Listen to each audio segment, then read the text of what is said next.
जय श्री गणेश। श्राद्ध पक्ष अर्थात घर में उत्सव। सनातन संस्कृति में दिवंगत पूर्वजों के प्रति श्रद्धा पूर्वक किया गया यज्ञ अथवा कर्मकांड श्राद्ध है। इसके मूल में श्रद्धा है, अतः केवल श्रद्धा भाव से पूर्वजों को समर्पित जलांजलि भी श्राद्ध के समूचे कर्मकांड के बराबर है। इसके उलट श्रद्धा रहित होकर किया गया बड़े से बड़ा कर्मकांड भी बेमानी माना गया है। कर्मवाद और पुनर्जन्म में आस्था रखने वाली हमारी संस्कृति में यह लोक विश्वास अनादिकाल से प्रबल है कि दिवंगत होकर भी हमारे पूर्वजों का अस्तित्व रहता है और वे अपनी संतति से जलदान की अपेक्षा रखते हैं।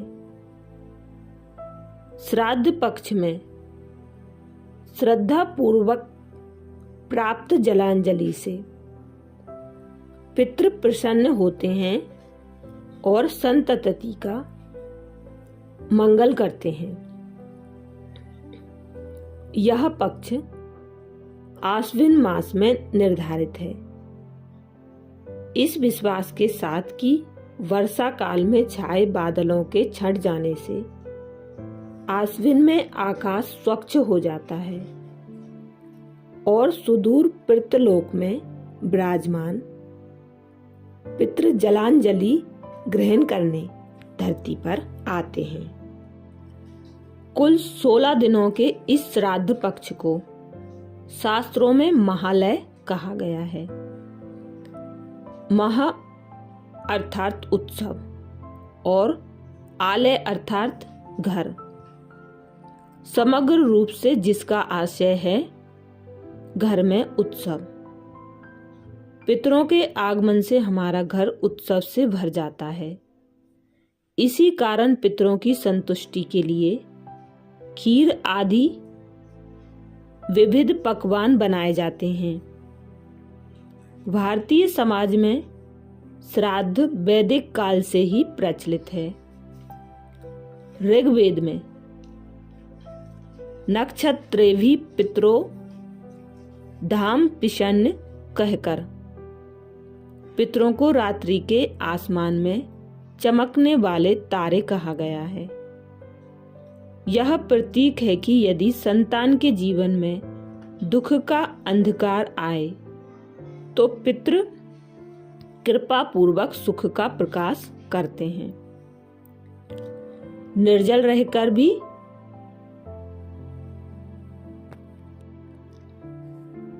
अतः निर्जल रहकर व्रत भी है श्राद्ध। श्राद्ध में पूर्वज को प्रिय रहे पकवान बनाने की प्रथा है, किंतु रामचरितमानस में श्राद्ध का एक अद्भुत विधान मिलता है। अयोध्या कांड के अनुसार जब भरत के साथ चित्रकूट आए, वशिष्ठ से श्री राम को अपने पिता दशरथ की मृत्यु का दुखद समाचार मिला, तो श्रद्धांजलि स्वरूप उस दिन उन्होंने निर्जल व्रत किया। वाल्मीकि रामायण के अयोध्या कांड में राम द्वारा पिता के लिए जलांजलि और पिंडदान का उल्लेख है। इसके अनुसार राम ने पहले मंदाकिनी नदी में स्नान किया और फिर इंगुदी के गुदे में वेर मिलाकर बनाए पिंड कुशों पर रखकर बोले, महाराज, आजकल यही हम लोगों का आहार है। प्रसन्नता पूर्वक यह भोजन ग्रहण कीजिए।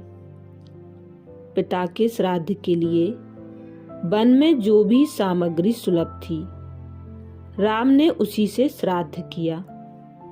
यह संकेत है कि हमारे पास जो उपलब्ध हो उसी से पूर्वजों का श्राद्ध करना चाहिए। श्राद्ध में श्रद्धा ही प्रमुख है। राम ने पक्षीराज जटायु को भी देहांत के बाद जलांजलि दी थी, जो सिखाता है कि प्राणी मात्र के प्रति मनुष्य को वैसी ही संवेदना और श्रद्धा भाव रखना चाहिए जैसा कि हम अपने परिजनों के प्रति रखते हैं। देवताओं के भी देवता हैं पितृ।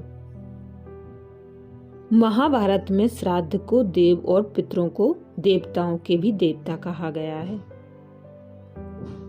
संसार के इस सबसे बड़े महाकाव्य में अनेक प्रसंगों पर श्राद्ध के महात्म और विधान पर विस्तृत चर्चा है। इस प्रकार पितरों को चैतन्य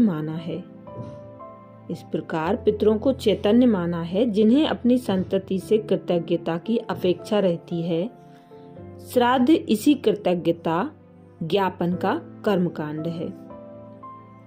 अनुशासन पर्व के शिव पार्वती संवाद में पार्वती के प्रश्न का उत्तर देते हुए शिवजी कहते हैं, जहां श्राद्ध या पितृ पूजन हो वहां मौन रहना चाहिए। वाणी और शरीर को संयमित रखकर किया गया श्राद्ध ही फलदायक होता है। महाभारत के स्त्री पर्व में एक पृथक श्राद्ध पर्व है जो पूर्वजों के प्रति कर्तव्य का बोध कराता है। श्राद्ध और 3 का महत्व। श्राद्ध में 3 की संख्या महत्वपूर्ण है। पितृ केवल पिता का सूचक है, जबकि पितर में पिता, पितामह और फिर पितामह तीनों आते हैं। व्यक्ति के लिए अपने इन्हीं 3 पूर्वजों के श्राद्ध का निर्देश है। क्रमशः वसु, रुद्र और आदित्य इनके श्राद्ध देवता माने गए हैं।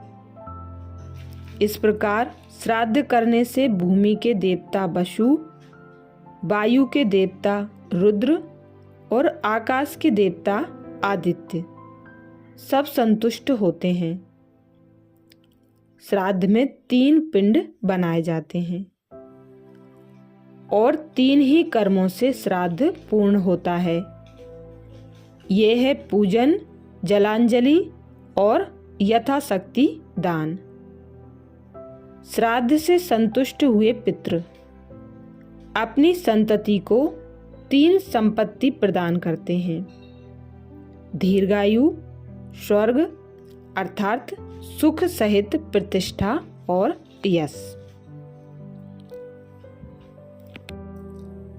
श्राद्ध के अनेक प्रकार शास्त्रों में वर्णित हैं।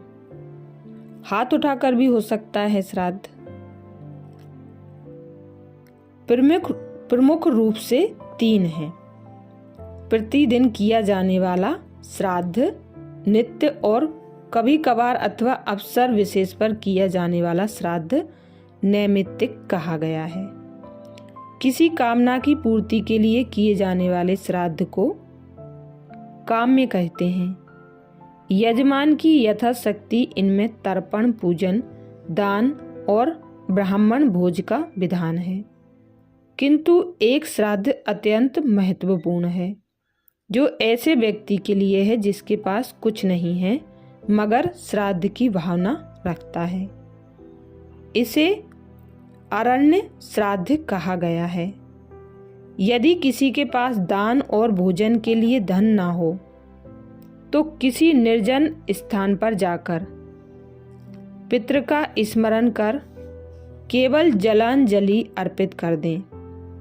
यहाँ तक कि जल भी ना हो तो अपने दोनों हाथ ऊपर उठाकर पितृ का नाम लेकर अपनी श्रद्धा भाव से अभिव्यक्ति कर दें।